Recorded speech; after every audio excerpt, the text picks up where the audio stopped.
से लोग नवाज शरीफ का इस्तेमाल करने पहुंचे। बोले आर्मी एस्टेब्लिशमेंट और नवाज शरीफ आया कि इसराइल चेयरमैन पीटीआई को बचाने के लिए कोशां हैं। खुर्रम दस्तगीर की जरूरत मियां नवाज शरीफ को है, जिन्हें 2000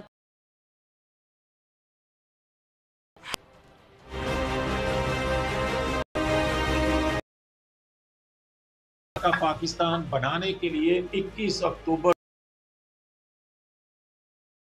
मेरा सवाल यह है कि 2017 में फल फूल रहा था, तरक्की कर फलते तरक्की करते पाकिस्तान को डुबोया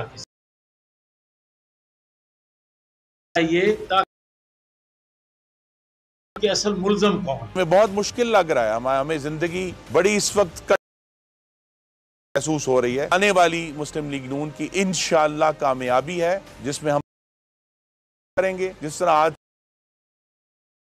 में मुश्किलात से निकाला, भरपूर अवाम निकलेगी। सताई हुई अवाम उसके नाकस पॉलिसी आखिरी उम्मीद की किरण है मोहम्मद नवाज शरीफ की से निकाला जा सके।